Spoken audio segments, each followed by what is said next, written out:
اور وہ انسان بھی برباد ہو جائے جو رمضان کا مہینہ پائے، ثم انسلخ، اور پھر رمضان چلا جائے، قبل ان یغفر لہ، اور اس کی بخشش نہ ہو سکے۔ یعنی رمضان ہمارے ایمان کی لائف لائن ہے۔ کبھی آپ نے دیکھا ہوگا جو انسان زندگی کی آخری سٹیج پر ہوتا ہے، ہاسپٹل میں جب ہم لے کے جاتے ہیں تو ایک مشین لگائی جاتی ہے، اس مشین میں اس کی ہارٹ بیٹس نظر آتی ہیں کہ اس کا دل دھڑک رہا ہے کہ نہیں دھڑک رہا ہے۔ اگر وہ مشین یہ بتا رہی کہ اس کا دل دھڑک رہا ہے، اس کا مطلب وہ انسان زندہ ہے، اور جیسے یہ نظر آنے لگے کہ اس کی دل دھڑکنے کی جو لائن ہے اب وہ سیدھی ہو رہی ہے، اب دل دھڑک نہیں رہا ہے، تو انسان سمجھ جاتا ہے کہ اب یہ اللہ کو پیارا ہو گیا۔ رمضان ہمارے ایمان کی آخری نشانی ہے میرے بھائی۔ جس بستی میں، جس گاؤں میں، جس سماج میں رمضان میں بھی نمازی نظر نہ آئے، رمضان میں بھی قرآن پڑھنے کا ماحول نہ ہو، رمضان میں بھی اللہ کا ڈر نہ ہو، رمضان میں بھی لوگ شیطانی کاموں سے دور نہ رہیں، یہ سمجھ جاؤ کہ اب اس بستی میں ایمان باقی نہیں بچا ہے۔ کبھی آپ نے غور کیا ہوگا، بڑی بڑی کمپنیاں سیل لگاتی ہیں، میں نہیں جانتا، ممکن ہے کٹیہار میں بھی بہت بڑے بڑے مال میں سیل لگتی ہوگی، کٹیہار بھی ماشاءاللہ بڑا شہر ہو چکا ہے، پورنیہ قریب میں ہے، پورنیہ میں آپ جا کے دیکھیں بڑے بڑے شاپنگ مال میں کبھی کبھی سیل لگتی ہے۔ سیل میں کیا ہوتا ہے کہ صاحب جو سامان 1000 روپے کا ہے وہ آفر میں 300 کا مل رہا ہے، 70% ڈسکاؤنٹ، 80% ڈسکاؤنٹ۔ تو جب سیل لگتی ہے تو ہمیں پتہ لگتا ہے کہ یار یہ سامان اتنا سستے میں مل رہا ہے، تو ہم جلدی سے اس سیل کا فائدہ اٹھاتے ہیں۔ اگر ہمیں واقعی میں اس سامان کی ضرورت ہے، فالتو چیز نہیں، ہمارا کپڑا ہے، ہمارے گھر کی چیزیں ہیں، بہت سستے میں مل رہی ہیں، ہم سوچتے ہیں یار لے لیتے ہیں، سستے میں مل رہا ہے۔ رمضان بھی اللہ تعالیٰ کی طرف سے نیکیوں کی ایک سیل ہے میرے بھائیوں، اللہ تعالیٰ کی طرف سے آپ کی بخشش اور مغفرت کا پروانہ ہے رمضان۔ اور رمضان ہمیں یہ چانس دے رہا ہے کہ اگر اب تک اپنے اللہ سے توبہ نہیں کی، اب تک آپ نے اللہ سے معافی نہیں مانگی، اب تک اپنے گناہوں پر اللہ کے سامنے شرمندہ نہیں ہوئے، تو اللہ تعالیٰ ایک موقع دے رہا ہے، اگر اب نہیں سدھرے تو کبھی نہیں سدھر سکتے۔ اسی لیے اللہ کے نبی فرما رہے ہیں اس انسان کی ناک مٹی میں مل جائے وہ انسان برباد ہو جائے جو رمضان کا مہینہ پاتا ہے اور پھر رمضان کا مہینہ چلا جاتا اور اس کی بخشش نہیں ہو پاتی ہے۔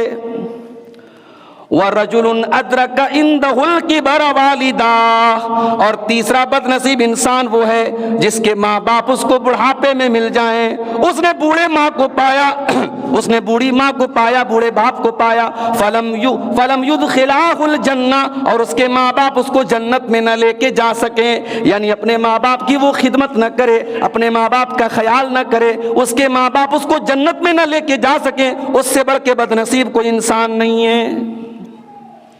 یہ ہے میرے بھائیو 3 بد نصیب لوگ ہیں۔ رمضان کا مہینہ میرے بھائیو اللہ کی طرف سے ایک بڑا حسین موقع ہے، اور میں آپ کو ایک بات اور بتا دوں، رمضان ہمیں مل رہا ہے سن 1445 ہجری کا، یہ رمضان اللہ ہمیں دے رہا ہے۔ ہمیں سے بہت سارے لوگ ایسے ہیں جو پچھلے رمضان میں تھے اور اس سال نہیں ہیں۔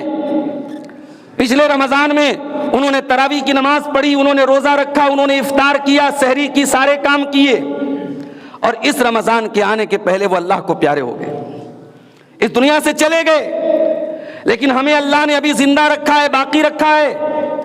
یہ ہماری بہت بڑی خوش قسمتی ہے، اسے معمولی مت سمجھو میرے بھائیو۔ اللہ کے نبی کے ایک صحابی ہیں، ان کا نام ہے طلحہ بن عبید اللہ۔ یہ طلحہ بن عبید اللہ کون ہے؟ یہ اللہ کے نبی کے ان 10 صحابہ میں سے ہیں جن کو اللہ کے نبی نے نام لے کر جنتی کہا ہے۔ ہمارے نوجوانوں کو تو یہ بھی پتہ نہیں ہوگا وہ 10 صحابہ کون ہیں۔ انڈیا کی کرکٹ ٹیم کے 11 کھلاڑیوں کے نام پکے یاد ہوں گے، فلمی ہیرو ہیروئن کی باتیں پوچھ لیں، پالیٹکس کی باتیں پوچھ لیں، راجنیتی کی باتیں پوچھ لیں، مگر نبی کے صحابہ کا نام پوچھ لو، نام نہیں پتہ ہے۔ کتنے نوجوان ہیں، ان سے پوچھو حضرت علی کون تھے، ابو بکر صدیق کون تھے، عمر فاروق کون تھے، عثمان غنی کون تھے، نہیں بتا پائیں گے۔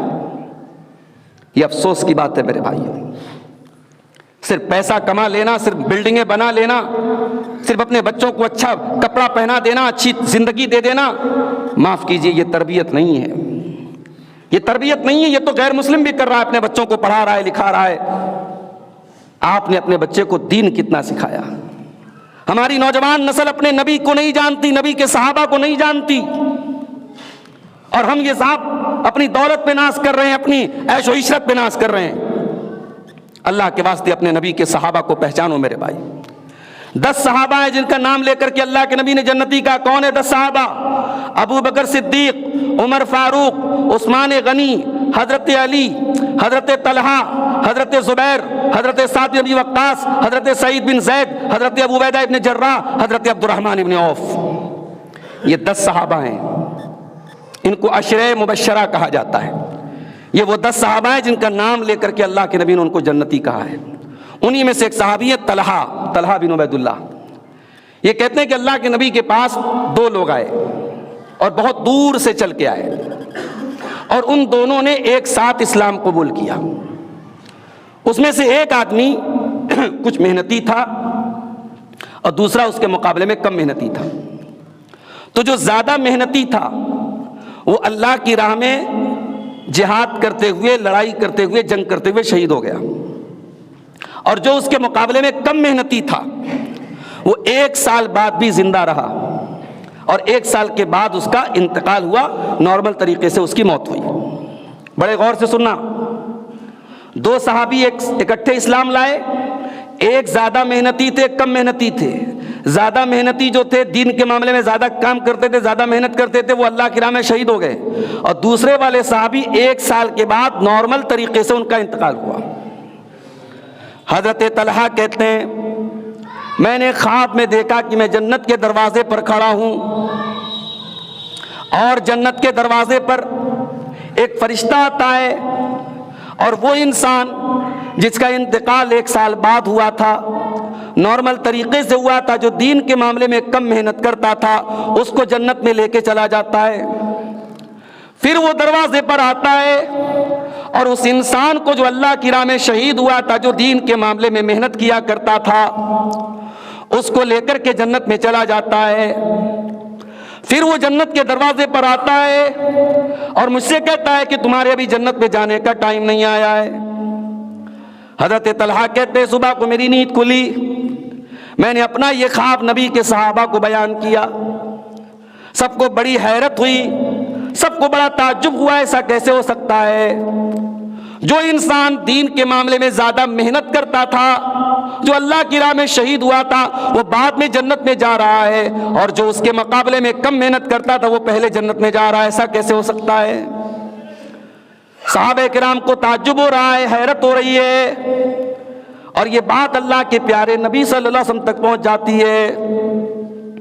ابن ماجہ کی صحیح روایت ہے، اللہ کے نبی فرماتے ہیں اے میرے صحابہ، تمہیں کس بات پر تعجب ہو رہا ہے، کس بات پر تمہیں حیرت ہو رہی ہے؟ مجھے یہ بتاؤ کہ جس صحابی کا انتقال 1 سال بعد ہوا تھا، کیا اس نے اپنے بھائی کے مقابلے میں 1 سال زیادہ نیکی کے کام نہیں کیے؟ صحابہ نے کہا اے اللہ کے نبی، اس نے 1 سال زیادہ نیکی کا کام کیا۔ پھر آپ نے فرمایا الیس قد ادرک رمضان، کیا اس انسان کی زندگی میں ایک اور رمضان کا مہینہ نہیں آیا؟ ہاں اللہ کے نبی، ایک اور رمضان کا مہینہ آیا۔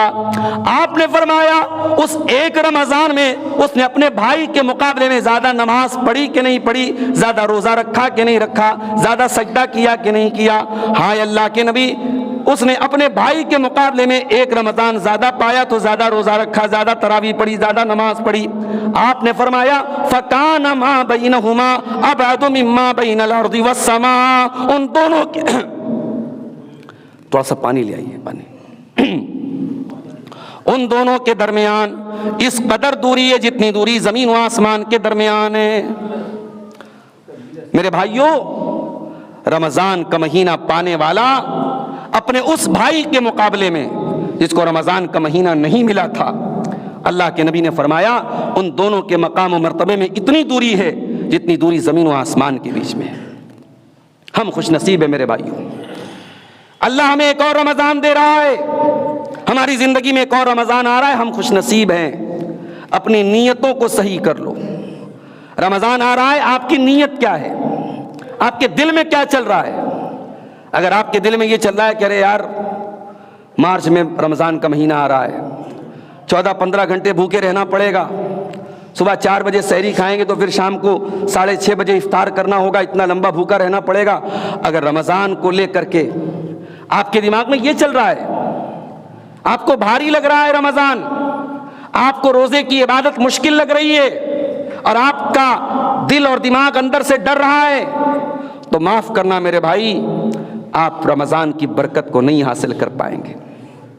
رمضان آنے پر خوشی ہونی چاہیے کہ اللہ وہ برکت والا مہینہ آ گیا جو سال بھر مسجد میں نہیں جھانکا کرتا تھا، آج رمضان کے مہینے میں مسجد میں نظر آ رہا ہے۔ اے اللہ وہ مہینہ آ گیا جو سال بھر کبھی قرآن کو ہاتھ نہیں لگاتا تھا، آج بیٹھ کر کے 1-1 گھنٹہ قرآن کی تلاوت کر رہا ہے۔ جو انسان سال کے دوسرے مہینوں میں شراب پیا کرتا تھا، جوا کھیلا کرتا تھا، زنا کیا کرتا تھا، آج 1 مہینے کے لیے اللہ تعالیٰ نے کم سے کم اسے ان گناہوں سے دور کر دیا ہے اور وہ روزہ رکھ رہا ہے، نماز پڑھ رہا ہے۔ یہ سوچ کر کے ہمیں اور آپ کو خوش ہونا چاہیے میرے بھائی۔ جب رمضان کا مہینہ آیا کرتا تھا، اللہ کے پیارے نبی اپنے صحابہ کو خوشخبری سنایا کرتے تھے، ان کو اچھی خبر سنایا کرتے تھے۔ آپ کہا کرتے تھے آتاکم رمضان شہر مبارک، اے میری امت کے لوگوں رمضان کا مہینہ آ چکا ہے، برکتوں والا مہینہ آ چکا ہے، تفتح فی ابواب الجنہ، ایسا مہینہ آ رہا ہے جس میں جنت کے دروازے کھول دیے جائیں گے، وتغلق فی ابواب جہنم، اور جہنم کے دروازے بند کر دیے جائیں گے، وتغل فیہ مردۃ الشیاطین، اور سرکش شیطان اس میں قید کر دیے جائیں گے، فیہ لیلۃ خیر من الف شہر، اور اس مہینے میں ایک رات ایسی ہے جو 1000 مہینے سے بہتر ہے، من حرمہا، اس ایک رات کی عبادت سے جو محروم ہو گیا، فقد حرم الخیر کلہ، وہ تمام کی تمام بھلائیوں سے محروم ہو گیا۔ رمضان آنے پر خوش ہونا چاہیے میرے بھائی، رمضان آنے پر غمگین نہیں ہونا ہے، رمضان آنے پر دل نہیں چھوٹا کرنا ہے کہ مشکل کا مہینہ آ گیا، پریشانی کا مہینہ آ گیا، نہیں، رمضان برکت کا مہینہ بن کے آیا ہے۔ اسی لیے اس امت کے نیک لوگ، اس امت کے سلف صالحین، اس امت کے اچھے لوگ رمضان کا مہینہ آنے کے پہلے اللہ سے دعائیں کیا کرتے تھے، اللہ سے گڑ گڑا کے دعائیں کیا کرتے تھے، اللہم بلغنا رمضان، اے اللہ ہمیں رمضان تک پہنچا دے۔ رمضان کے آنے کے 6 مہینہ پہلے سے وہ دعا کیا کرتے تھے کہ اے اللہ ہمیں رمضان تک پہنچا دے، اور جب رمضان کا مہینہ پا لیتے تھے تو 6 مہینہ دعا کیا کرتے تھے اے اللہ رمضان میں ہم نے جو نیکی کے کام کیے ہیں تو ان کو قبول کر لے۔ دیجیے آج آپ کا مائک بھی جو ہے نا جاندار نہیں ہے،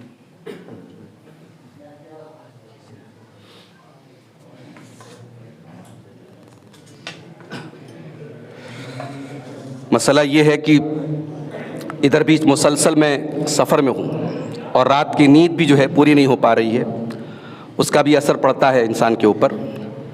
میں پچھلے 48 گھنٹے میں 2 دن کے اندر آپ یقین کریں 2000 کلومیٹر کا سفر میں نے بائی روڈ طے کیا ہے، بنارس سے پٹنہ، پٹنہ سے ارریا، پھر ارریا سے فلائٹ سے گیا تھا میں بھونیشور اڑیسہ، پھر اڑیسہ سے 650 کلومیٹر کا سفر طے کر کے بنارس، پھر بنارس سے پھر کل رات میں پاکڑ، پھر پاکڑ سے آپ کے ہتھیا دیارہ، یعنی 48 گھنٹے میں 2000 کلومیٹر کا سفر۔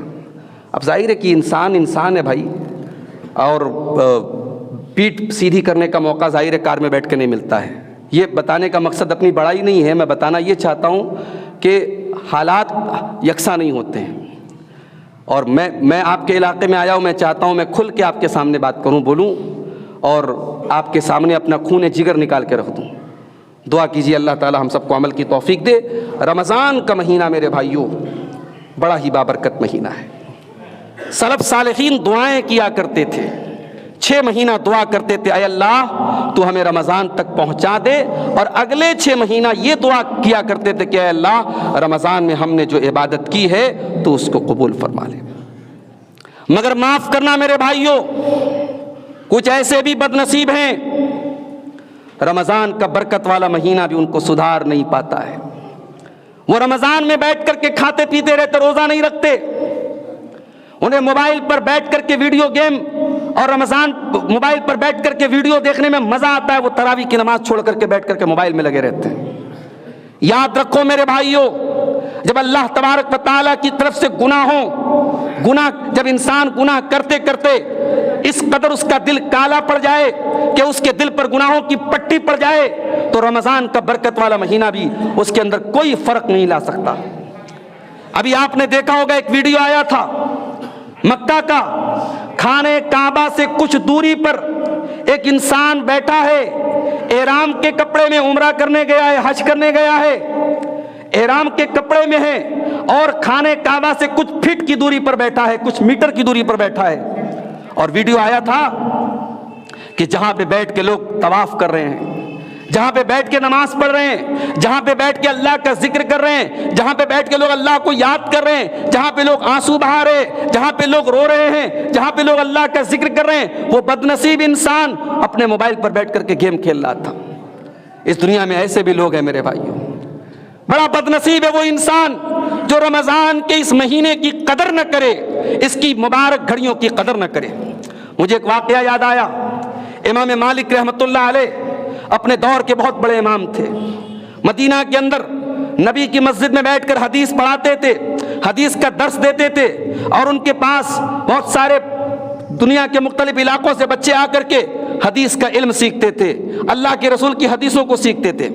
امام مالک حدیث پڑھا رہے تھے، اتنے میں ایک آدمی باہر سے آیا اور چلا کے کہنے لگا جاءت الفیل جاءت الفیل جاءت الفیل، ایک بہت بڑا ہاتھی آیا ہے، ایک بہت بڑا ہاتھی آیا ہے۔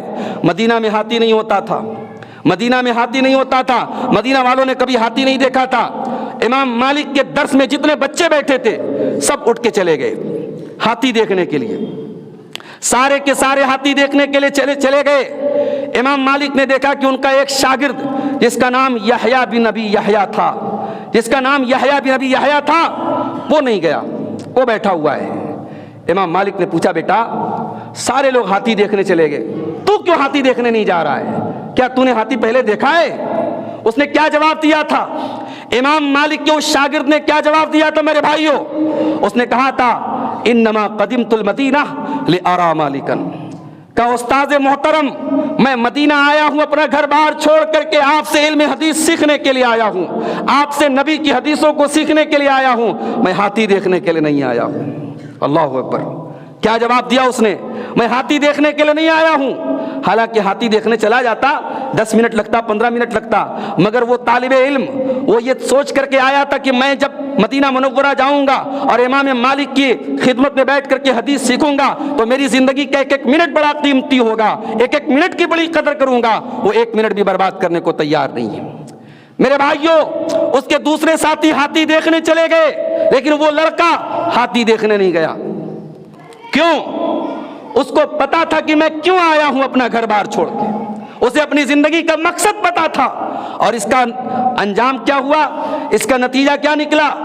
امام مالک کی ایک حدیث کی کتاب ہے جس کا نام موطا امام مالک ہے، اس کتاب کا نام موطا امام مالک ہے، اور جا کے علماء سے پوچھ لو کہ موطا امام مالک کی سب سے اوتھینٹک، سب سے مستند اگر کوئی روایت ہے، امام مالک سے بہت سارے لوگوں نے روایت کیا ہے، لیکن سب سے اوتھینٹک جو روایت ہے وہ یحییٰ بن ابی یحییٰ کی روایت ہے، وہ یحییٰ بن ابی یحییٰ کی روایت ہے۔ جو لڑکا اپنی زندگی کو نبی کی حدیثوں کو سیکھنے کے لیے اپنی زندگی کو جس نے قربان کر دیا، اللہ نے اس کو یہ مقام دیا۔ امام مالک کے باقی شاگردوں کا نام ہمیں تاریخ میں نہیں ملتا ہے۔ میرے بھائیوں، رمضان کا مہینہ بھی اللہ کی طرف سے ہمیں ایک تحفے کے طور پر ملا ہے، اور اس دور میں رمضان کے مہینے میں بھٹکانے کے لیے اور رمضان کی برکتوں سے دور کرنے کے لیے کبھی آپ کو فیس بک روکے گا، کبھی واٹس ایپ روکے گا، کبھی ویب سیریز روکیں گی، کبھی فلمیں روکیں گی، اور کچھ لوگوں کو میں نے دیکھا رمضان میں وہ کیا کرتے ہیں، وہ اسلامی فلمیں دیکھتے ہیں۔ جیسے ایک فلم آئی تھی ارطغرل غازی کے نام سے، ترکی فلم تھی اور اس میں ترکی کرداروں کو دکھایا گیا تھا. تو بعض لوگ سوچتے ہیں کہ بھائی رمضان کا مہینہ ہے, اس میں نارمل فلم دیکھنا تو صحیح نہیں ہے, چلو یہ اسلامی فلم دیکھ لیتے ہیں. معاف کرنا میرے بھائیوں, یہ شیطان کا دھوکہ ہے.